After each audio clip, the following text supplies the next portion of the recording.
Hey guys, welcome to resource point. आज अभी हम लोग डिस्कस करने वाले हैं वीज़ा नाइस की करंट अफेयर्स, जो कि हमारी अप्रैल मंथ की है। तो अप्रैल मंथ की मैगज़ीन भी यहाँ पे आ चुकी है, तो इसे अब मैं यहाँ पे फास्ट तरीके से कंप्लीट कराने का कोशिश करूँगी, क्योंकि हमारा बैकलॉग बहुत हो चुका है। मार्च मंथ की भी और फेब मंथ की भी बहुत सारी टॉपिक्स आपकी बची हुई है। तो अब यहाँ पे रेगुलर आपका लेसन चलेगा। काफ़ी ब्रेक हो गया है, बहुत सारे रीजंस थे जिसके वजह से ये मुझे ब्रेक लेना पड़ा, but now I am on track. और आपका लेसन अब ऐसे ही डेली आपको 4 बजे या 4 से 5 बजे के बीच में आपको मिल जाया करेगा। तो चलिए आज के लेसन स्टार्ट करेंगे विथ पॉलिटी एंड गवर्नेंस। और सबसे पहले देखेंगे इलेक्शन फ्री बीज। तो इलेक्शन फ्री बीज में यहाँ पे क्या क्या बातें की जा रही है। Then second, urban local bodies, as usual बहुत ही इंपॉर्टेंट टॉपिक होता है ये। और फिर उसके बाद सस्टेनेबल डेवलपमेंट गोल के बारे में देखेंगे। एक न्यू एंगल यहाँ पे आपको समझाया जाएगा, localization of sustainable development goals. तो एक न्यू एंगल यहाँ पे एक अच्छा पॉइंट मुझे यहाँ पे दिखा, तो उसको मैं यहाँ पे डिस्कस करना चाहूँगी। फिर आपको पता है कि UIDAI काफ़ी न्यूज़ में था, क्योंकि फिर यहाँ पे एक इशू निकल कर आया है और गवर्नमेंट ऑफ इंडिया के द्वारा भी कुछ नोटिफिकेशन निकले थे कि आपको शेयर नहीं करना है जहाँ पे भी आपने आधार कार्ड शेयर किया है। तो ये सारी बातें हम लोग डिटेल्स में यहाँ पे देखेंगे। काफ़ी अच्छी आर्टिकल है और जो भी बातें आधार कार्ड के बारे में है फिर से यहाँ पे आपकी रिवीजन हो जाएगी। फिर उसके बाद इंडियाज़ इन्वेस्टिगेशन एजेंसीज़ है कि हमारे देश में कौन कौन सी एजेंसीज़ है और इन्वेस्टिगेशन किस तरीके से होती है। और प्रिजन रिफॉर्म्स है, कई बार हम लोग देख चुके हैं इस टॉपिक के बारे में। तो मुझे लगता है कि पिछले 2 साल से मैं कई बार डिस्कस करा चुकी हूँ, आप लोग के साथ ही खुद ही डिस्कस की हूँ कि जो हमारी प्रिजन की स्थिति है हमारे देश में वो कितनी बद से बदतर है, और जो भी लोग जेल में जाते हैं उनको किस तरीके से उनकी जितनी भी फंडामेंटल राइट्स है वो वायलेट होती ही है। तो रिफॉर्म्स के बारे में कई बार बात की जा रही है। कुछ कुछ ऐसी मुझे लगता है मुद्दे हैं जिन पे सिर्फ हम लोग बात ही करते रह जाएंगे, पता नहीं कभी रिफॉर्म्स होगा भी कि नहीं होगा। पुलिस रिफॉर्म के बारे में बात करते हैं हम लोग, प्रिजन रिफॉर्म्स के बारे में बात करते हैं, क्रिमिनलाइजेशन ऑफ पुलिस के बारे में बात करते हैं। तो बहुत सारी ऐसी पॉइंट्स है जो रिफॉर्म्स के बारे में हम लोग बात करते हैं, बट सिर्फ बात ही कर रहे हैं, पता नहीं कब ये रियलिटी होगा। बट उन सारी चीज़ों को साइड रखते हुए हम लोग यहाँ पे टॉपिक पे फोकस करेंगे। फिर फ़ोन टैपिंग है। ये फ़ोन टैपिंग बहुत ही अच्छी एक आर्टिकल है, जिसमें कि आपको डिटेल में पता चलेगा कि एक्चुअली फ़ोन टैपिंग के बारे में अभी न्यूज़ में क्यों है और ये होता कैसे है और क्या क्या प्रोविज़न है। उसके बाद जितनी भी शॉर्ट न्यूज़ रही है न्यूज़ में अप्रैल मंथ में, उन सब टॉपिक्स को हम लोग डिस्कस करेंगे। तो चलिए स्टार्ट करते हैं। ये 2 पार्ट में या 3 पार्ट में ये आपको प्रोवाइड किया जाएगा। एक लेसन के अंदर जितनी मैं टॉपिक मैक्सिमम कवर कर पाऊँ वो मैं कोशिश करूँगी अपनी तरफ से। तो चलिए स्टार्ट करते हैं पॉलिटी एंड गवर्नेंस के साथ। First topic is election free बीज। तो इलेक्शन फ्री बीज में देखते हैं कि ये न्यूज़ में क्यों है। न्यूज़ में इसलिए है क्योंकि रिसेंटली जो 15th फाइनेंस कमीशन के चेयरमैन हैं उनके द्वारा एक कंसर्न यहाँ पे लाया गया है कि जिस तरीके से पॉलिटिकल इलेक्शन फ्री बीज आ रही है, यहाँ पे आप देखो कि हम लोग को एक सब नेशनल बैंक्रप्टीज जो है इसकी कंसेप्ट अडॉप्ट किया जाने की अभी ज़रूरत है कि हम लोग को अब सब नेशनल बैंक्रप्टीज जो है इसकी कॉन्सेप्ट को हम लोग को अडॉप्ट करना है। तो देखिए फ्री बीज मतलब कि आपको पता है कि इलेक्शन के टाइम पे पॉलिटिशियन जो है अपनी वोट बैंक के लिए बहुत सारी चीज़ें फ्री में देते हैं। जैसे कि यू नो वेरी वेल कि कहीं पे भी आप देखते हो कि पूरे गांव को ख़रीद लिया जाता है, पूरे लोगों को ख़रीद लिया जाता है, उनके मन के मुताबिक उनको सारी चीज़ें दी जाती है। तो ये जो फ्री बीज है ये बहुत ही ज़्यादा घातक है।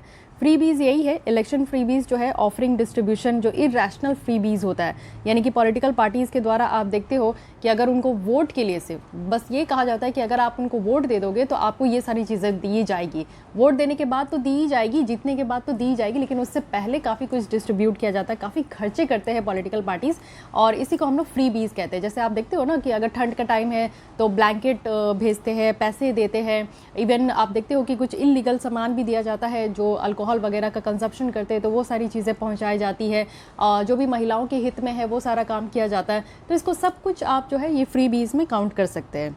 लास्ट फ्यू ईयर्स अगर हम लोग इलेक्शन फ्री बीज देखें तो ये काफ़ी इंटीग्रल पार्ट हो चुका है हमारे इंडियन इलेक्शंस का, जिसमें कि हर एक टाइम आप देखो, इट मीन्स कि आप देख सकते हो कि फ्री इलेक्ट्रिसिटी हो जाता है उस एरिया का। अगर आप देखो कि वोट लेना है, जिस गांव को किसी ने पर्टिकुलर कोई पॉलिटिकल पार्टीज़ ने अगर परचेज़ कर लिया, उस गांव से अगर फ्री बीज लेना है तो वो क्या करते हैं कि वहाँ पे इलेक्ट्रिसिटी फ्री करा देते हैं, फ्री वाटर देते हैं, फ्री राइड्स देते हैं। इवन आप कहीं भी आना जाना करो, कोई भी आपका जो है ऑटो बस जो है आपसे फेयर नहीं लेगा, लोन वेव कर देते हैं। ये तो सबसे बड़ी आप जानते हो कि परेशानी निकल कर आ रही है कि लोन ही माफ़ कर देते हैं, पहले माफ़ कर देते या जीत के आते हैं तो पूरे किसानों की लोन माफ़ कर देते हैं।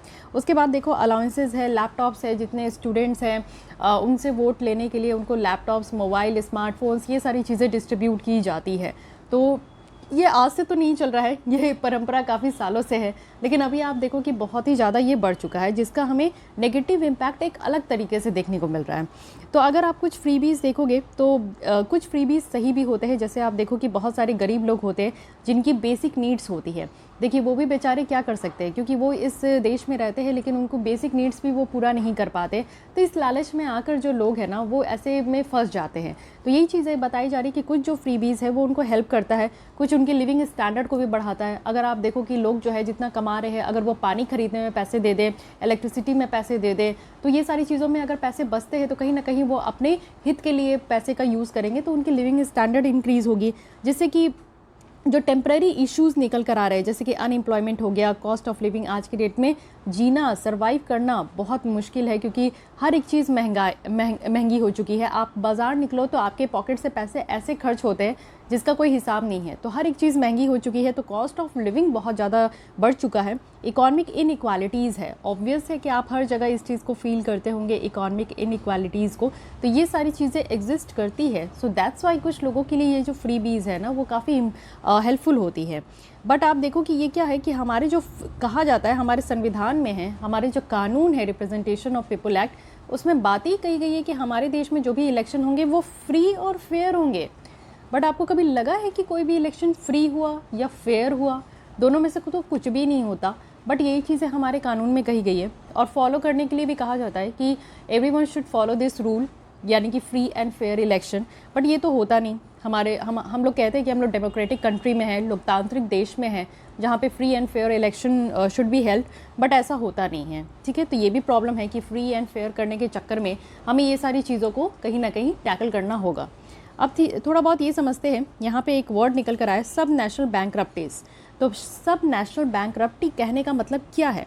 बैंकरप्ट, ठीक है, जिसको कि यहाँ पे सब नेशनल बैंकरप्ट को यहाँ पे इंसॉल्वेंसी भी कहा गया है, यानी कि फिस्कल क्राइसिस है। आज की डेट में आप देखते हो कि बैंकों में एनपीए की इशू बहुत बढ़ चुकी है, non performing asset. It means कि बैंकों का ऐसा एसेट जो कि परफॉर्म ही नहीं कर रहा है, तो उसको हम लोग नॉन परफॉर्मिंग कहते हैं। वो बैड बैंक में आ जाते हैं, बैड लोन्स में काउंट हो जाते हैं। तो कई बार आप देखो कि बैंक हो गए, या फिर आपकी जो यहाँ पे एनबीएफसी कंपनीज़ होते हैं, उनमें हम लोग देख रहे हैं कि फिस्कल की क्राइसिस हो रही है। चाहे वो स्टेट गवर्नमेंट हो, लोकल गवर्नमेंट हो, तो उनकी जो मार्केट एक्सेस है वो कहीं ना कहीं लॉस हो रहा है, और जो कैपेसिटी है कि सही तरीके से एसेंशियल सर्विसेज सारे लोगों को प्रोवाइड किया जा सके, उस कैपेसिटी को आप देख रहे हो कि कम होते जा रहा है। लास्ट फ्यू ईयर्स में ऐसा देखा गया है कि बहुत सारे रीजंस हैं, और कुछ ऐसे कॉम्बिनेशन ऑफ कुछ स्टेट्स है ना जो इस तरीके का काम कर रहे हैं। इट मीन्स कि विलफुल अनविलिंगनेस आपको कुछ राज्यों की तरफ से देखने को मिलेगा, जो कि एक टफ बजटरी चॉइसेस बना रहे हैं। इरोजन हो रहा है, यानी कि फिस्कल स्पेस जो है, यानी कि कुछ ऐसी कंपनी है जो अपने हिसाब से कमाती थी, अपने हिसाब से वो चलते थे। कुछ राज्य थे जो कि अपने हिसाब से स्टेट टैक्स लगाते थे, वो सारे टैक्स भी यहाँ पे ख़त्म कर दिया गया जस्ट बिकॉज ऑफ जीएसटी वगैरह। तो इन सब से भी प्रॉब्लम निकल कर आया, लॉस ऑफ रेवेन्यू हो गया है। पहले तो जीएसटी आपका लाया गया था, जब जीएसटी इंप्लीमेंट किया गया तो किस डेट में इंप्लीमेंट किया गया ये बताना है। साथ ही आपको ये बताना है कि कितने टाइप्स के जीएसटी होते हैं, ठीक है। और मतलब कि कुछ आपको ये बताना है कि जो लग्जरी यहाँ पे स्लैब बनाया गया है 28%, तो उसमें 5 आइटम्स का नाम बताना है कि कौन कौन से ऐसे 5 आइटम्स हैं जो कि 28% के तहत आते हैं। तो कुछ क्वेश्चंस हैं जो कि मैं आपसे पूछती हूँ, तो उसका आंसर ज़रूर कमेंट बॉक्स में लिखिए, आप लोग की रिवीजन होते जाएगी। जो चीज़ें यहाँ छूट जाती है वो मैं क्वेश्चन के फॉर्म में पूछती हूँ, जो कि आप लोग भी अपनी तरफ से सर्च करके उसको ज़रूर लिखिए। जब तक आप लोग जो है कुछ एक्स्ट्रा एड ऑन नहीं करोगे अपने कंटेंट को, यानी कि जो भी टीचर पढ़ा के जा रहे हैं आप बस उतने ही में रह रहे हो, तो बस आपको उतने ही नॉलेज मिलेगा।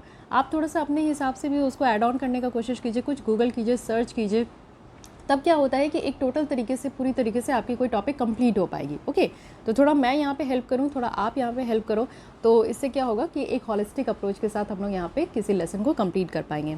देखिए, लॉस ऑफ रेवेन्यू है, पहले तो यहाँ पे जीएसटी आया, उसके बाद कोविड-19 आई। तो कोविड-19 ये दोनों जो है बैक टू बैक ऐसे हो गई, जो कि स्टेट गवर्नमेंट के पास हो या सेंट्रल गवर्नमेंट के पास हो, रेवेन्यू की कमी हो गई। अगर ये अनकंट्रोल्ड नहीं है तो इससे क्या होता है कि हाई टैक्सेस है, यानी कि लोग जो है यहाँ पे हाई टैक्स पे करने के लिए मजबूर हो रहे हैं। बहुत ही आप देखो कि दुख भरी यहाँ पे जो है इनएडुकेट सर्विसेज है, सर्विस भी सही तरीके से राज्यों के द्वारा प्रोवाइड नहीं किया जा रहा है, और हमारे नेशनल यूनिटी के ऊपर एक थ्रेट है। यानी कि आप देखो कि लोग क्या चाहते हैं, आप और मैं क्या चाहती हूँ, मतलब कि आप भी क्या चाहते हो कि आप अगर इस देश में रह रहे हो तो आपकी जो डे टू डे लाइफ है वो एकदम आसानी से चलना चाहिए, ठीक है। एटलीस्ट आपको जो बेसिक नीड्स है जिससे कि आपका एक दिन कंप्लीट होता है, तो वो बेसिक नीड्स आपको मिलना चाहिए, तभी आप अपना काम जो है, अपना टाइम बेटर तरीके से यूटिलाइज़ कर पाएंगे, ठीक है। अगर ऐसे ही सारे लोगों को मिलते जाए तो इट मीन्स कि हमारे देश में यूनिटी है, एक अच्छी नेशनल यूनिटी बनने रहेगी, अदरवाइज़ फिर तो बहुत प्रॉब्लम होने वाली है। तो यही चीज़ें यहाँ पे बता। तो अगर हम लोग पहले यहाँ पे बात करें कि इंसॉल्वेंसी एंड जो बैंकरप्सी है उनके बीच में डिफरेंस क्या है, ठीक है। तो what is the difference between insolvency and bankruptcy, इसको समझने की कोशिश कीजिए, तभी आपके सामने ये कॉन्सेप्ट जो है क्लियर होगा। एक कोड भी आई थी 2016 में जो कि रूल्स फॉलो की जाती है बैंकरप्ट जितने भी कंपनीज़ और बैंक हो जाते हैं उनको बचाने के लिए। देखिए, इंसॉल्वेंसी कहने का मतलब होता है कि बहुत सारे जो कंपनीज़ होती है, जैसे एनबीएफसी कंपनीज़ है, या फिर मतलब कि कोई भी कंपनी आप समझ लो कि एक कंपनी है, वो अपना बिज़नेस को स्टार्ट करने के लिए यहाँ पे बैंक के पास गई और उससे लोन ले ली, ठीक है। इनके द्वारा लोन ले लिया गया और लोन लेने के बाद जो है ये क्या किए कि इनका लगा कि इनका बिज़नेस अगर चलेगा तभी तो ये लोन रीपेमेंट कर पाएंगे, अगर इनका बिज़नेस घाटे में जाएगा तो फिर ये लोन रीपेमेंट तो कर नहीं पाएंगे। तो क्या हुआ कि इन्होंने यहाँ पे अपना बिज़नेस चलाया और आफ्टर 3-4 मंथ्स या फिर जितने भी टाइम में इनको अपना लोन रीपेमेंट कराना था उस हिसाब से इनकी जो है बिज़नेस सही नहीं चली। इट मीन्स कि ये कंपनी जो है डूब गई। अब डूब गई, इनके पास इतना पैसा ही नहीं है कि ये अपना लोन रीपेमेंट कर सके। तो यहाँ पे इंसॉल्वेंसी में ये देखा जाता है कि कितने कंपनीज़ को लोन दिया गया और कितने कंपनीज़ जो है वो रीपेमेंट करने के कंडीशन में नहीं है, उनकी कंडीशन ख़राब है जस्ट बिकॉज क्योंकि उनका बिज़नेस सही तरीके से रन नहीं किया। तो वैसे कंपनीज़ को नोट डाउन किया जाता है, उनको यहाँ पे देखा जाता है। तो उसमें एक कंपनी आ गया, यानी कि एक कंपनी ऐसी कंपनी जो कि इंसॉल्वेंट हो चुकी है, यानी कि उन्होंने जो लोन लेकर अपना बिज़नेस स्टार्ट किया उस तरीके से उनकी बिज़नेस नहीं चल पा रही है। और बैंकरप्ट कहने का मतलब होता है कि जब यहाँ पे इस कंपनी के मालिक ही कह दे कि अब वो उनके पास उतनी पैसे नहीं है कि वो रीपेमेंट कर सके क्योंकि उनका बिज़नेस पूरी तरीके से डूब चुका है, तो यहाँ पे एक कंपनी ये कहती है कि वो खुद ही बैंकरप्ट हो गए। इट मीन्स कि कंपनी के ओनर के द्वारा जब खुद ही ये डिक्लेयर कर दिया जाता है कि वो इस कंडीशन में नहीं है कि वापस से वो रीपेमेंट करे, तो फिर उसको हम लोग उस कंपनी को बैंकरप्ट कहते हैं। इंसॉल्वेंसी कहने का मतलब है कि बैंकरप्सी से पहले बचाना कंपनी को, कि अब ये कंपनी बैंकरप्ट होने वाली है तो इसको कुछ बचाया जा सकता है। बट एक बार बैंकरप्ट होने के बाद इट मीन्स कि यहाँ पे इस कंपनी की दिवालिया निकल जाने के बाद इस कंडीशन में नहीं रह पा रहे कि ये अपना लोन भी रीपेमेंट कर पाए, बिजनेस भी डूब गया, तब इसको हम लोग बैंकरप्ट कहते हैं। ओके, यही बातें यहाँ कही जा रही है। अब यहाँ पे हम लोग समझते हैं कि इकोनॉमिक इश्यूज़ क्या क्या निकल रहे हैं इस तरीके के फ्रीबीज देने से। तो सबसे पहली बात है कि नेशनल लेवल बैंकरप्ट हो रहा है। आप देखते हो कि लोन को बहुत जल्दी माफ़ कर दिया जाता है, ये पॉलिटिशियन के द्वारा। लोन यहाँ पे बैंकों के द्वारा लिया जाता है बहुत सारे। आप देखते हो कि अब यहाँ पे आपका मुद्रा स्कीम भी आ चुका है जिसके थ्रू भी बैंक में लोन लिया जाता है। SC ST का भी यहाँ पे आप देखते हो कि स्टार्टअप है, स्टैंड अप इंडिया के द्वारा भी यहाँ पे लोन लिया जाता है। तो बहुत तरीके से सरकार लोन दे रही है हर एक सेक्शन ऑफ पीपल को, हर एक तरीके से, कि लोग जो है अपनी बिजनेस करें और लोग जो है यहाँ पे आगे बढ़े। बट यहाँ पे क्या होता है कि अगर किसानों का लोन माफ़ कर दिया जाए, बच्चों का लोन मतलब कि स्टूडेंट का लोन माफ़ कर दिया जाए, तो बहुत ज़्यादा भारी नुकसान होता है किसके ऊपर? बैंक के ऊपर। अब हमारी जो नेशनल लेवल बैंक है जिसमें आप देख सकते हो कि NPA की रेशो बहुत हद से ज़्यादा बढ़ चुकी है, जस्ट बिकॉज कि ये पॉलिटिशियन आते हैं और मुंह खोल के बोल देते हैं कि ये लोन माफ़ कर दिया। बट जो लोन माफ़ कर दिया और जो बैंकों को घाटा हो रहा है उसको कौन यहाँ पे देखेगा? उसको तो कोई नहीं देख पा रहा है। तो सबसे बड़ी प्रॉब्लम यही है कि हमारी जो नेशनल लेवल की बैंक है ना, वो बैंकरप्ट हो रही है। सेकेंड है कि एक्सपेंडिचर प्रायोरिटी डिस्टॉर्ट हो रहा है।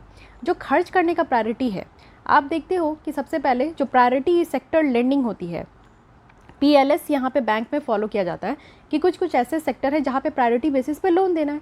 और सबसे पहले आता है एग्रीकल्चर में हर एक बैंक को 40% तक लोन देना है, यानी कि यहाँ पे किसानों को लोन देना है। अब किसानों को तो लोन दे दिया जाता है प्रायोरिटी सेक्टर में, लेकिन अब यहाँ पे जो है किसानों का ही लोन माफ़ हो जाता है और बैंक को इसका भरपाया करना पड़ता है। जितने भी लॉसेस है ये बैंक ही उठाती है।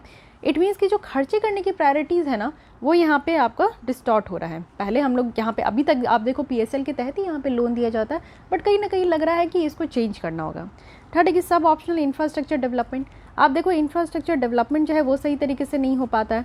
बहुत सारे इंफ्रास्ट्रक्चर के जो प्रोजेक्ट है वो 5 साल में तो कंप्लीट नहीं होते, 15-20 साल लग जाता है, जस्ट बिकॉज फंड की क्रंचेस हो जाती है, कभी कुछ प्रॉब्लम।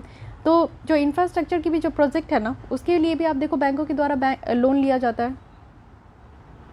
तो इंफ्रास्ट्रक्चर के प्रोजेक्ट में भी कई बार आप देखते हो कई साल लग जाते हैं और जो पैसे है वो भी फंस जाता है। और उसके बाद आप देखो कि यहाँ पे लोअर मैन्युफैक्चरिंग क्वालिटी और कॉम्पिटिटिवनेस है। हमारे देश में आप ऐसे भी जानते हो कि 3 सेक्टर तो इकॉनमी की बेसिस होती है। एग्रीकल्चर सेक्टर जिसे हम लोग प्राइमरी सेक्टर कहते हैं, देन मैन्युफैक्चरिंग सेक्टर जो कि हमारे यहाँ जो है आपका प्राइमरी सेक्टर है, फिर सेकेंडरी सेक्टर आता है, उसके बाद सर्विस सेक्टर है जो कि टर्शरी सेक्टर आता है। तो हमारे यहाँ सर्विस सेक्टर सबसे बूस्ट करता है, उसके बाद एग्रीकल्चर सेक्टर है। सेकंड नंबर पे आप देखो कि यहाँ पे मैन्युफैक्चरिंग सेक्टर है जो कि हमारे यहाँ ज़्यादा बेटर नहीं है। अभी मेक इन इंडिया प्रोग्राम के तहत हमारे यहाँ मैन्युफैक्चरिंग सेक्टर थोड़ी बूस्ट हुई है। सेकंड आत्मनिर्भर भारत है, जिसकी वजह से भी आप देखो कि हम लोग ज़्यादा से ज़्यादा फोकस कर रहे हैं कि मैन्युफैक्चरिंग सेक्टर हमारी बूस्ट हो जाए। तो ये 2 रीज़न है जिसमें कि आप देखो कि थोड़ी बहुत है, लेकिन आज भी आप देखो कि हम लोग बहुत ज़्यादा इंपोर्ट करते हैं। इट मीन्स कि हमारे यहाँ मैन्युफैक्चरिंग क्वालिटी उस बेसिस उस तरीके का है ही नहीं, उस लेवल का है ही नहीं। फोर्थ यहाँ पे आप देखो, फिफ्थ यहाँ पे जो इशू है वो है मार्केट और बिजनेस डीरेगुलेशन। आप देखो हमारे यहाँ टैक्स लोअर है, रेगुलेशन की कमी है, रूल्स की कमी है, कोड की कमी है, जिसकी वजह से जो मार्केट और बिजनेस प्रॉपर तरीके से रेगुलेट होनी चाहिए वो कहीं ना कहीं नहीं हो पाती है। नेक्स्ट है कि हमारी जो मैक्रो इकोनॉमिक स्टेबिलिटी है वो यहाँ पे डैमेज हो रही है। मैक्रो इकोनॉमिक स्टेबिलिटी में आप देखो कि हमारे यहाँ महंगाई बढ़ रही है तो इन्फ्लेशन बढ़ते जा रहा है, जिसकी वजह से अलग लेवल पे प्रॉब्लम आ रही है। साथ ही सब नेचुरल यहाँ पे बैंकरप्सी की यहाँ पे रिस्क है। ये एक नेचुरल तरीके से आप देखो कि बैंकरप्ट जो है होते जा रही है, लोगों की यहाँ पे बिजनेस ठप होते जा रही है, बैंकों में प्रॉब्लम यहाँ पे निकल कर आ रहा है। तो ये सब हमारे आते हैं इकोनॉमिक इश्यूज़ में।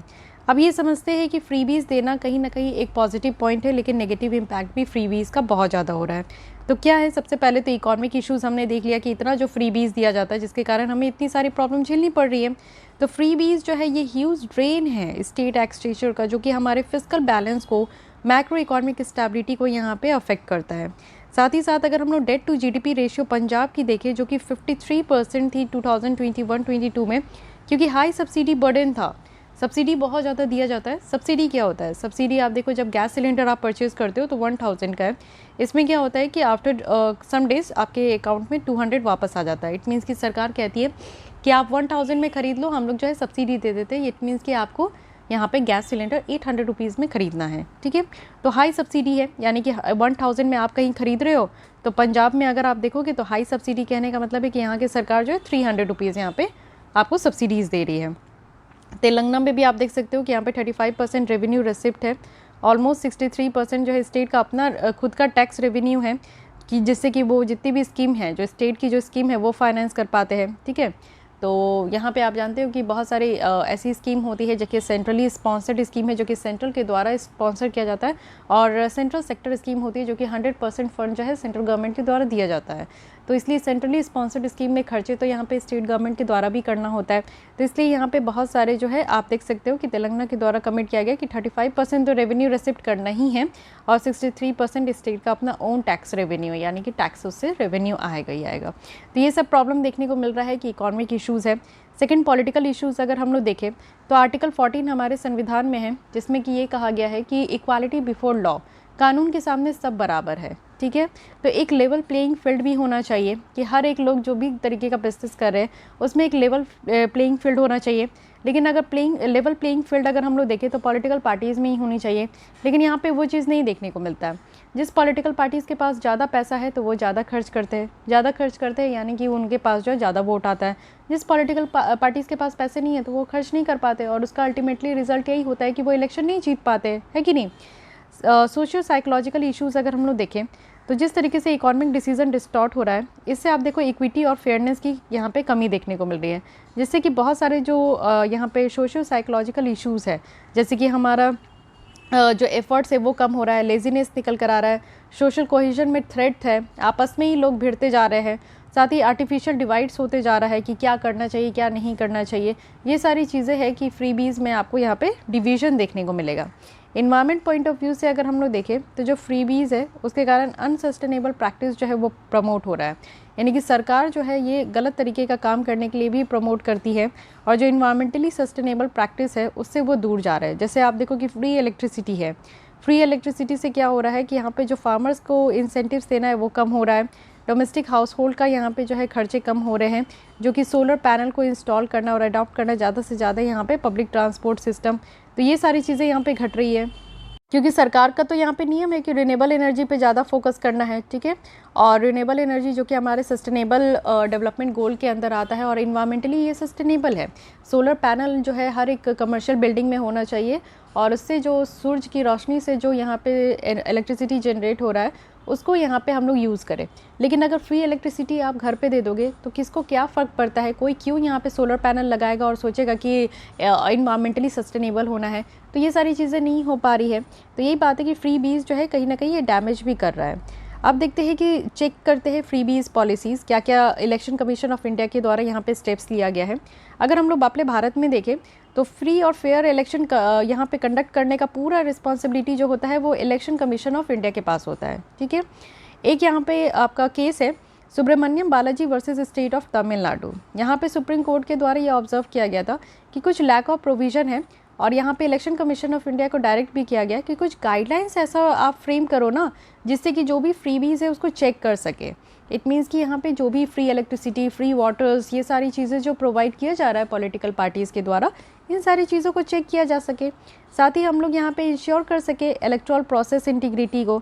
इसी के साथ आप देखो 2016 में भी गाइडलाइन आया है कि फ्रीबीज़ को चेक करने के लिए, जो कि मॉडल कोड ऑफ कंडक्ट, यानी कि जब से यहाँ पे आपका डेट अनाउंस हो जाता है कि इलेक्शन इस डेट को है तब से आपका मॉडल कोड ऑफ कंडक्ट लग जाता है। इट मीन्स कि इक्वल होते हैं सब, प्रधानमंत्री हो या फिर कोई भी पॉलिटिकल पार्टी के मेंबर हो, सब इक्वल हो जाते हैं और सब एक जैसा जो है कंटेस्ट करते हैं इलेक्शन। तो यहाँ पे पार्ट 8 में रखा गया है कि कुछ गाइडलाइंस होनी चाहिए फ्रीबीज़ को चेक करने के लिए। साथ ही वेलफेयर मेजर्स को भी यहाँ पे अलाउ किया गया है जो कि हमारे directive principle of state policy का पार्ट है। इसके तहत आप देखो कि कुछ गाइडलाइंस है पॉलिटिकल पार्टीज़ को जो कि सिर्फ प्रॉमिस करना चाहिए कि क्या वो फुलफ़िल कर सकते हैं। अगर यहाँ पे ऐसी चीज़ें आप देखते हो कि पॉलिटिकल पार्टीज़ के द्वारा यहाँ पे प्रॉमिस किया जाता है कि आप हमें जिता दोगे तो हम ये कर देंगे वो कर देंगे, बट जीतने के बाद जो है सारे पॉलिटिकल पार्टीज़ जो है अपने आप में ही मस्त रहते हैं, उनको ये याद तक नहीं रहता कि उन्होंने क्या प्रॉमिस किया था। तो इसके तहत ये कहा जाता है कि प्रॉमिस भी वैसा आप कीजिए कि अगर आप इलेक्शन जीत जाते हैं और आपकी पार्टी आ जाती है तो इट मीन्स कि आप वो सारे काम कर सको, ठीक है। साथ ही साथ आप देखो कि यहाँ पे कहा गया है कि but it can't regulate policies, ये पॉलिसीज़ को रेगुलेट नहीं कर सक रहा है, ना ही ये डिसीजन ऑफ पार्टीज़ को, क्योंकि यहाँ पे आपका जो कानून है, जो यानी कि जो भी पावर है यहाँ पे डी रजिस्टर करना, वो यहाँ पे है ही नहीं। आप देखो कि इलेक्शन कमीशन ऑफ इंडिया के पास ये पावर ही नहीं है कि वो किसी पॉलिटिकल पार्टी को डी रजिस्टर कर सके। तो रजिस्ट्रेशन करने का पावर है लेकिन डी रजिस्ट्रेशन का पावर नहीं है, तो ये एक अलग तरीके की प्रॉब्लम आती है। तो इसलिए यहाँ पे पॉलिटिकल पार्टीज़ अपने तरीके का मनमानी चलाते हैं। वे फॉरवर्ड में कहा जा रहा है कि इलेक्शन फ्रीबीज़ को रोकने के लिए कहीं ना कहीं सोल्यूशन यहाँ पे लाना ज़रूरी है, जैसे कि इलेक्शन कमीशन को एम्पावर करना ज़रूरी है कि जो मॉडल कोड ऑफ कंडक्ट है उसको इन्फोर्स करें और लीगल स्टेटस देते हुए, साथ ही यहाँ पे पावर भी होना चाहिए इलेक्शन कमीशन के पास कि वो डी रजिस्टर करे। अगर जो भी गाइडलाइंस दिया जा रहा है इलेक्शन फ्रीबीज़ को चेक करने का और उस गाइडलाइंस का अगर यहाँ पे उल्लंघन करते हैं कोई पॉलिटिकल पार्टीज़, तो उनको डी रजिस्टर करने का भी पावर जो है इलेक्शन कमीशन के पास होना चाहिए। साथ ही डिफ्रेंशिएट करना चाहिए बिटवीन फ्रीबीज़ और प्रायोरिटीज़ जो है ये directive principle of state policies को देना चाहिए। जैसे कि कुछ मेरिट गुड्स है, अगर पीडीएस सिस्टम के तहत एक अनाज बढ़ा के दे रहे तो अच्छी बात है, एजुकेशन सिस्टम में कुछ कर रहे तो अच्छी बात है, हेल्थ सिस्टम में कुछ कर रहे तो अच्छी बात है, जिससे कि हमारे समाज में प्रॉस्पेरिटी आए। साथ ही हमें नीड बेस्ड फ्रीबीज़ करना होगा ट्रांसपेरेंसी के साथ। साथ ही यहाँ पे फिनेंशियल बजटिंग भी होना चाहिए फ्रीबीज़ में, जो कि सब्सिडीज़ और फ्रीबीज़ के बीच में हो, और अवेयरनेस प्रोग्राम हो जिससे कि लोगों को हम एजुकेट कर सके। और जो डिमांड बेस्ड इंटरवेंशन है, बेसिकली आप देखो कि जो पॉलिटिकल पार्टीज़ जीत के आते हैं हम लोग उनसे क्या एक्सपेक्ट करते हैं कि हमारी जो डिमांड है वो फुलफ़िल होनी चाहिए, है कि नहीं, अचीव होना चाहिए। एक मोर इंक्लूसिव, यानी कि ज़्यादा से ज़्यादा लोग यहाँ पे इंक्लूड हो, यानी कि जिससे भी स्कीम निकल कर आए, जैसे भी यहाँ पे पॉलिटिकल पार्टीज़ काम करें उसमें ज़्यादा से ज़्यादा लोगों को उनकी फ़ायदा हो, ठीक है। और साथ ही हायर इकॉनमिक ग्रोथ रेट भी हो, जिससे कि जो लोगों की एस्पिरेशन है, आज की डेट में आप देख रहे हो कि इतना ज़्यादा राइट्स हो रहे हैं, इतना ज़्यादा दंगा हो रहा है, जस्ट बिकॉज क्योंकि लोगों के पास एम्प्लॉयमेंट नहीं है और लोगों को गुमराह किया जा रहा है, कैंडिडेट्स को गुमराह किया जा रहा है। तो इसलिए एस्पिरेशंस जो है वो जॉब चाहते हैं, तो जॉब नहीं है तो वो करेंगे ये परेशानी। साथ ही बेटर लिविंग ऑफ स्टैंडर्ड हर किसी को चाहिए। लेसर इक्वालिटी है, भेदभाव हमारे देश में बहुत ज़्यादा है, तो ये सब कम होना चाहिए। आउटकम ओरिएंटेड गवर्नमेंट स्कीम होना चाहिए। ऐसा नहीं है, आप देखते हो कि हमारे देश में स्कीम्स की और कानून की कमी नहीं है। कमी कहाँ है, उसको इम्प्लीमेंट करने में। हर एक तरीके का आपको स्कीम मिल जाएगा, हर एक लोगों के लिए स्कीम मिल जाएगा, हर एक सेक्शन ऑफ पीपल के लिए यहाँ पे आपको कानून मिल जाएगा, बट सबसे बड़ी समस्या मुझे ये लगती है कि उसको इम्प्लीमेंट नहीं किया जाता है। तो इम्प्लीमेंट करने पे ज़्यादा फोकस देना चाहिए, तभी हम लोग एक आउटकम बेस्ड यहाँ पे देख पाएंगे। अगर हम लोग देखिए पब्लिक मनी को जो यूज़ किया जाता है विदाउट प्रॉपर रिस्पॉन्सिबिलिटी कैरीज, तो ये अदर रिस्क भी लेकर आता है, तो ये इस पर भी ध्यान देना होगा। अब यहाँ पे एक कोटेशन भी है, इसको भी आप लोग यूज़ कर सकते हैं कि जैसे अगर आप एक फ़िश दे देते हैं एक मैन को, यानी कि एक इंसान को अगर एक मछली दे दिए तो इट मीन्स कि वो आप एक दिन उनको खिला दिए, लेकिन अगर आप उनको means if you teach him to fish you feed him for a life, यानी कि अगर आप उनको मछली ही बनाना सिखा दोगे तो वो जो है हर लाइफ ही उनका ये चेंज हो जाएगा, मतलब कि हर दिन वो अपना खुद ही बना के खाएंगे। तो वही बात है कि आप देखो यहाँ पे कि अगर आपको कोई खाना बना के दे देता है तो आप उस दिन आप खा लेते हो, लेकिन अगर आप खुद ही खाना बनाना सीख जाते हो तो इट मीन्स कि आप हर दिन अपना पेट भर सकते हो। तो सेम थिंग हैपेंड है यहाँ पे भी कि जो इलेक्शन फ्रीबीज़ है वो सिर्फ आप इलेक्शन के पहले ही दे दोगे तो वो बस उस दिन तक के लिए उनके लिए एक हेल्प हो जाएगा, लेकिन आप हमेशा के लिए अगर कर दोगे इलेक्शन जीतने के बाद तो हर लोग की हित में ये काम होगा, लाइफ लॉन्ग के लिए उनको यहाँ पे जो है सुविधा मिल जाएगा। So guys this is all about election freebies, जो कि इलेक्शन कमीशन के द्वारा इस बार जो है कंसर्न रेज किया गया है कि इलेक्शन फ्रीबीज़ को यहाँ पे रोकना चाहिए, इससे कई तरीके के इश्यूज़ निकल कर आ रहे हैं। हमने यहाँ पे एक जो केस है उसका भी स्टडी किया, Subramaniam Balaji versus state of Tamil Nadu, उनकी क्या यहाँ पे रिकमेंडेशन निकल कर आई थी ये भी हमने देखा। वे फॉरवर्ड भी बहुत अच्छी है, यहाँ पे एक ऑप्टिमिस्टिक वे फॉरवर्ड है, इसे हमने देखा। अब आते हैं नेक्स्ट जो कि हमारा टॉपिक है अर्बन लोकल बॉडीज़। रिसेंटली क्या हुआ है कि Delhi municipal corporation amendment act 2022 है जो कि इनैक्ट किया गया, और इसमें जो है ये कहा गया कि रीयूनिफाई करेंगे 3 जो यहाँ पे म्यूनिसिपल कॉर्पोरेशन ऑफ दिल्ली है इसको रीयूनिफाई किया जाएगा। चलिए देख लेते हैं एक एक करके कि क्या क्या बातें की जा रही है। तो दिल्ली जो म्यूनिसिपल कॉर्पोरेशन अमेंडमेंट एक्ट 2022 है, जिसमें कि पहले की जो कानून थी दिल्ली म्यूनिसिपल कॉर्पोरेशन एक्ट 1957, इसको अमेंड किया गया, और इसमें ये कहा गया कि पहले जो इससे पहले कानून था 2011 का ये अमेंड होकर आया, और इस पे क्या हुआ कि फर्स्ट प्रपोज जो 1987 में किया गया था वो भी बालाकृष्णन कमेटी रिपोर्ट के द्वारा इसमें स्प्लिट कर दिया गया, यानी कि ये जो आपका बनाया गया था बालाकृष्णन कमेटी के द्वारा जो कि मिनिस्ट्री ऑफ होम अफेयर्स के तहत बनाया गया था, तो इसको यहाँ पे आपका स्प्लिट अप कर दिया गया। अब देखते हैं कि इस साल जो है 2022 में ऐसा कानून का क्या ज़रूरत पड़ा। कानून का ज़रूरत इसलिए पड़ा क्योंकि हम लोग फिर से जो है यहाँ पे म्यूनिसिपैलिटीज़ को क्रिएट करें बहुत सारे सेंटर में दिल्ली में, और इसलिए क्योंकि ज़्यादा से ज़्यादा एफिशिएंट यहाँ पे सिविक सर्विस जो है लोगों तक प्रोवाइड हो सके। तो जितना ज़्यादा यहाँ पे म्यूनिसिपैलिटीज़ क्रिएट होगा उतनी ही ज़्यादा यहाँ पे लोगों को सुविधा मिल पाएगी। इससे पहले ट्राइफॉर्केशंस था, यानी कि वो अनइवन भी था in terms of territorial division कि हर एक क्षेत्र में कितने यहाँ पे म्यूनिसिपैलिटीज़ होनी चाहिए, वो बेटर तरीके से डिवाइड भी नहीं किया गया था। देयर वॉज ह्यूज कैप, आप देखो रिसोर्स जो भी अवेलेबल है 3 कॉर्पोरेशंस में उसमें भी आप देखो कि ह्यूज कैप है यहाँ पे। साथ ही फिनेंशियल डिफ़िकल्टीज़ भी है, 3 तरीके के जो म्यूनिसिपल कॉर्पोरेशन है हमारे यहाँ उसमें यहाँ पे फिनेंशियल की कमी भी है। साथ ही म्यूनिसिपैलिटीज़ आप देखोगे तो उनका रिस्पॉन्सिबल होता है कि जो लोकल लेवल पे लोग हैं उनकी सिविक नीड्स को पूरा करें। ठीक है, अब यहाँ पे हम लोग समझते हैं कि म्यूनिसिपल कॉर्पोरेशन के बारे में थोड़ा देख लीजिए। म्यूनिसिपल कॉर्पोरेशन जो है ये अर्बन लोकल लेवल गवर्नमेंट है हमारे देश में, जो कि कोई भी अगर मेट्रोपॉलिटन सिटी है उनके डेवलपमेंट के लिए काम करते हैं विद पॉपुलेशन जहाँ पे 1 मिलियन से ज़्यादा पॉपुलेशन है। इसको हम लोग यहाँ पे महानगर पालिका भी कहते हैं, नगर पालिका भी कहते हैं, नगर निगम भी कहते हैं, सिटी कॉर्पोरेशन भी कहते हैं। तो पहली जो म्यूनिसिपल कॉर्पोरेशन थी वो मद्रास में 1688 में इसको सेटअप किया गया था, और इसके बाद बॉम्बे और कलकत्ता में आया 1726 में।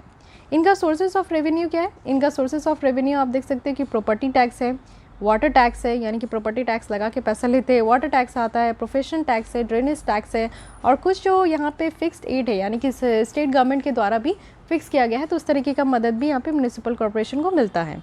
ये जो मेंबर होते हैं म्यूनिसिपल कॉर्पोरेशन के ये लोगों के द्वारा डायरेक्टली इलेक्ट होते हैं, इसलिए इनको हम लोग काउंसिलर्स कहते हैं। अगर म्यूनिसिपल कॉर्पोरेशन के अगर इलेक्शन का देखें तो ये जो स्टेट इलेक्शन कमीशन है उनके गाइडेंस, डायरेक्शन, सुपरिटेंडेंस और कंट्रोल के साथ ही कंडक्ट किया जाता है। और वहीं अगर म्यूनिसिपल कॉर्पोरेशन की बात करें तो ये इस्टेब्लिश किया गया है राज्य में बाय एक्ट, जो कि यहाँ पे स्टेट लेजिस्लेचर के द्वारा बनाया जाता है। तो हर एक स्टेट का और यूनियन टेरिटरी का अपने हिसाब से जो है यहाँ पे आपका कानून बनाया गया है, उस हिसाब से म्यूनिसिपल कॉर्पोरेशन उस राज्य में काम करते हैं। अब यहाँ पे हिस्ट्री में अगर हम लोग चले जाए कि भाई ये कॉन्सेप्ट निकल के कहाँ से आया, यानी कि जो लोकल सेल्फ गवर्नमेंट की हम लोग बात करते हैं जिसके तहत म्यूनिसिपैलिटीज़ है, पंचायती राज है, तो ये कॉन्सेप्ट निकला कहाँ से? तो ये कॉन्सेप्ट लाने वाले जो यहाँ पे है वो है लॉर्ड रिपन, जो कि 1880 से 84 तक इनका कार्यकाल था, और वायसराय ऑफ इंडिया है जिनके द्वारा ये इलेक्शन इंट्रोड्यूस किया गया कि म्यूनिसिपल कॉर्पोरेशन में भी इलेक्शन होना चाहिए। और आपको पता है कि father of local self government कहते हैं इनको, लॉर्ड रिपन को। अगर हम लोग देखें, कॉमन फ्रेमवर्क यहाँ पे प्रोवाइड किया गया और 74th अमेंडमेंट एक्ट 1992 में किया गया, जिसके तहत जो म्यूनिसिपैलिटीज़ है उनकी कॉन्सेप्ट को कॉन्स्टिट्यूशन में इंसर्ट किया गया अंडर पार्ट 9th A, ठीक है। और साथ ही आप देखो कि यहाँ पे अर्बन लोकल बॉडीज़ जो है उसको स्ट्रेंथन करने के लिए लाया गया है, और यहाँ पे जो भी म्यूनिसिपैलिटीज़ है, नगर पालिका है, उनके एडमिनिस्ट्रेशन को डील करने के लिए ये हमारा जो है एक कॉमन फ्रेमवर्क बनाया गया, ठीक है। तो ये तो बेसिक हो गई जो म्यूनिसिपल कॉर्पोरेशन के बारे में आपको पता चला। लेकिन अब ये समझते हैं कि अर्बन लोकल बॉडीज़ के साथ क्या क्या यहाँ पे प्रॉब्लम्स है और क्या अभी जो है अनएड्रेस रह चुका है, यानी कि प्रॉब्लम क्या क्या है और कहाँ कहाँ हम लोग को ध्यान देना ज़रूरी है। तो देखिए, म्यूनिसिपैलिटीज़ के पास सबसे बड़ी प्रॉब्लम है शॉर्टेज ऑफ फंड की कमी है, उनके पास बहुत ही ज़्यादा कमी है। यानी कि आप देखो कि जो टैक्स कलेक्शन होता है वो बहुत कम है म्यूनिसिपैलिटीज़ का।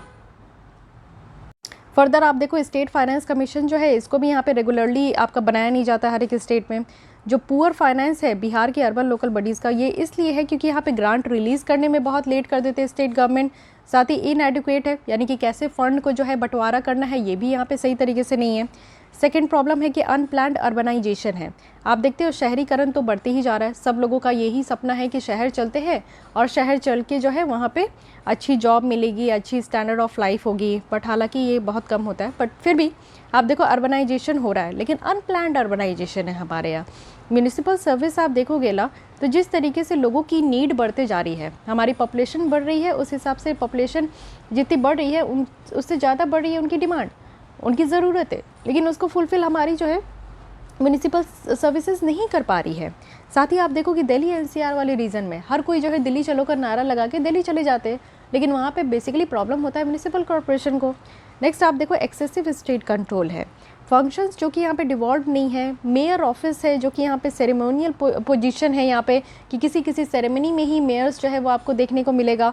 तो यहाँ पे कॉन्क्रीट पावर की भी कमी देखने को मिलती है। म्यूनिसिपैलिटीज़ ऑफ एजेंसीज़ है, यानी कि बहुत सारी जुरिस्डिक्शंस जो है, जैसे हेल्थ की डिपार्टमेंट की हो गई, फैमिली वेलफेयर हो गया, सिटी टाउन म्यूनिसिपल कॉर्पोरेशन हो गए, तो इनकी खुद की जुरिस्डिक्शन में ये ओवरलैप करता है, अपने आप में ये प्रॉब्लम है।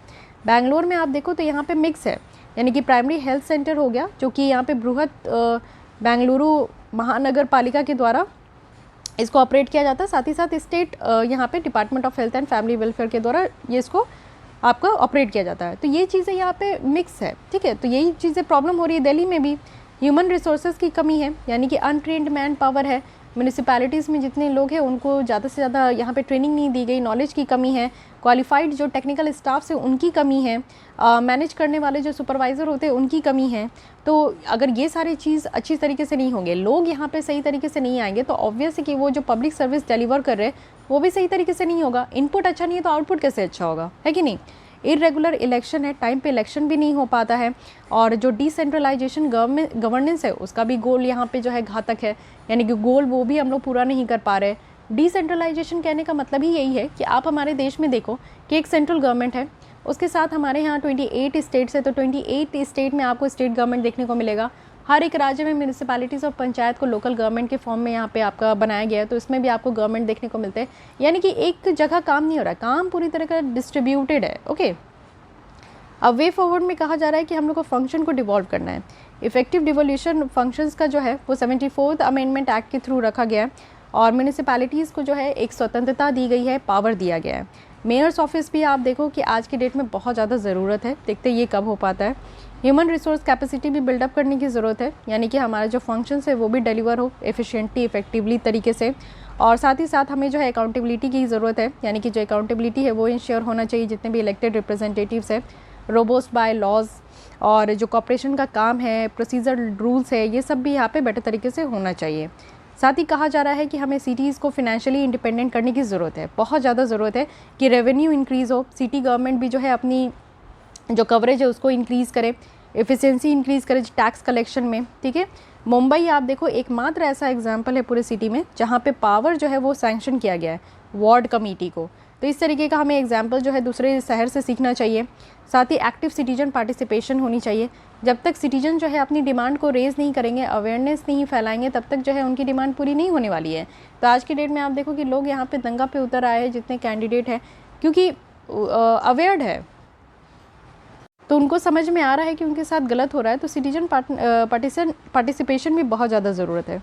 साथ ही आप देखो कि सिटीजन ग्रीवेंसेस रिड्रेसल मैकेनिज्म होना चाहिए। ऐसी मैकेनिज्म होना चाहिए कि पहले ये समझिए कि हमारे देश में रहने वाले जो नागरिक है उनको बेसिकली क्या प्रॉब्लम है, उनकी प्रॉब्लम को दूर करने के लिए ये सोल्यूशन लाना चाहिए। रेगुलर इलेक्शन होना चाहिए, अर्बन लोकल बॉडीज़ में इलेक्शन हो, और ये कंप्लीट होना चाहिए जब उनका ड्यूरेशन कंप्लीट हो जाए उसके पहले ही। यानी कि आप देखते हो पंचायत में भी कहा गया है, पंचायती राज में, कि इलेक्शन 5 ईयर्स के लिए होना चाहिए। मान लीजिए कि 4.5 साल में यहाँ पे पोस्ट खाली हो गया, तो 6 महीना पहले ही इलेक्शन कंडक्ट हो जाता है, यानी कि ये 5 साल कंप्लीट होने के पहले ही इलेक्शन कंप्लीट कर लेना है। तो ये काम म्यूनिसिपैलिटीज़ में भी होनी चाहिए। अब देखते हैं सरकार के द्वारा क्या क्या स्टेप्स लिया गया है अर्बन लोकल बॉडीज़ को और ज़्यादा स्ट्रेंथन करने के लिए। तो वर्ल्ड बैंक के द्वारा असिस्ट किया गया है capacity building for urban development project है। तो ये एक सेंट्रल सेक्टर स्कीम है, यानी कि सेंट्रल गवर्नमेंट के द्वारा 100% यहाँ पे फंड दिया जाएगा, जिससे कि कैपेसिटी बिल्डिंग को इन्हांस करना है और अर्बन लोकल बॉडी को और ज़्यादा मजबूत करना है, जिससे कि अर्बन रिफॉर्म हो सके वर्ल्ड बैंक के साथ ही पीयर एक्सपीरियंस और रिफ्लेक्टिव यहाँ पे आपका लर्निंग प्रोग्राम है, इसको पर्ल प्रोग्राम कहते हैं, जिससे कि ज़्यादा से ज़्यादा लर्निंग हो, यानी कि जो सिटीज़ और जो इंस्टीट्यूशन में लोग हैं वो ज़्यादा से ज़्यादा सीख सके। साथ ही रैपिड ट्रेनिंग प्रोग्राम है, यानी कि ट्रेनिंग देना तो सबसे ज़्यादा ज़रूरत है। यहाँ पे आप देखो स्टाफ भी उस तरीके के नहीं है, यहाँ पे ह्यूमन रिसोर्सेज की भी कमी है। तो सबसे पहले क्या होता है ना कि सिटीज़ की परफॉर्मेंस बेटर होती है तो उसके पीछे ट्रेनिंग का भी हाथ है, कि ट्रेनिंग भी यहाँ पे बेटर तरीके से होनी चाहिए। फाइन, तो ये सारी चीज़ें हैं जो कि आप यहाँ पे समझ पा रहे हो कि किस तरीके से इसको लिया जा रहा है। अब देखते हैं कि जो कानून बनाया गया है, इस कानून में रखा क्या गया है, इसकी प्रोविज़न को आप समझिए, जो कि बहुत ज़्यादा इंपॉर्टेंट है। यहाँ पे देखिए सेंट्रल गवर्नमेंट को एम्पावर किया गया है कि बहुत सारे मैटर में अब आप डिसाइड करो कि बिल्डिंग को रेगुलेट कैसे करना है और लोन वगैरह को सैंक्शन कैसे करना है। ठीक है, टोटल नंबर ऑफ सीट्स जो न्यू कॉर्पोरेशन में है वो 250 से ज़्यादा नहीं होना चाहिए। साथ ही सेंटर को अलाउ किया गया है कि एक स्पेशल ऑफिसर को आप अपॉइंट करो जो कि पावर को एक्सरसाइज करे, यानी कि जो कॉर्पोरेशन का पावर है वो यहाँ पे एक्सरसाइज करें। और यहाँ पे जो प्रोविज़न है डायरेक्टर ऑफ लोकल बॉडीज़ का, उसको ख़त्म किया गया है।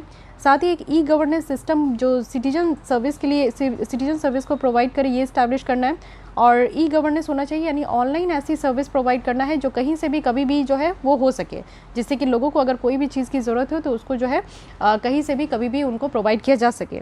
और अगर यहाँ पे एमसीडी की बात करें, म्यूनिसिपल कॉर्पोरेशन जो यहाँ पे आपका है, इसमें कहा गया है कि कमिश्नर होंगे जो कि अकाउंटेबल हो और ओनली टू द सेंटर के प्रति अकाउंटेबल होना है, यानी कि जो भी वो आप काम कर रहे हैं उनका रिपोर्ट जो है सेंटर को देना है। और अगर आप कर भी रहे नहीं भी कर रहे तो उस सारी चीज़ें जो है सेंटर के पास होनी चाहिए। ठीक है, तो डायरेक्टली यहाँ पे आप देखो कि स्टेट गवर्नमेंट को हटा के सेंट्रल गवर्नमेंट को यहाँ पे एम्पावर दे दिया गया है म्यूनिसिपैलिटीज़ में, जो कि थोड़ा न्यू है और यही चीज़ें कॉन्ट्रोवर्शियल का भी पार्ट बन चुका है, जो कि डिबेट एंड डिस्कशन इस पर चल रही है। तो चलिए कानून बन गया है, कानून के बारे में आपको each and every point clear होनी चाहिए, क्योंकि इसी से आपके क्वेश्चन भी बनते हैं। तो गाइज अर्बन लोकल बॉडीज़ भी यहाँ पे कंप्लीट हो गई। आई होप कि आपको इस आर्टिकल में समझ में आया होगा। ये आपका डायरेक्टली सिलेबस से ही लिया गया है, तो इस आर्टिकल को और इस टॉपिक को अच्छे से कंप्लीट कर लीजिएगा। ओके, तो आज के लिए बस इतना ही रखते। कल स्टार्ट करेंगे हम लोग localization of sustainable development goal.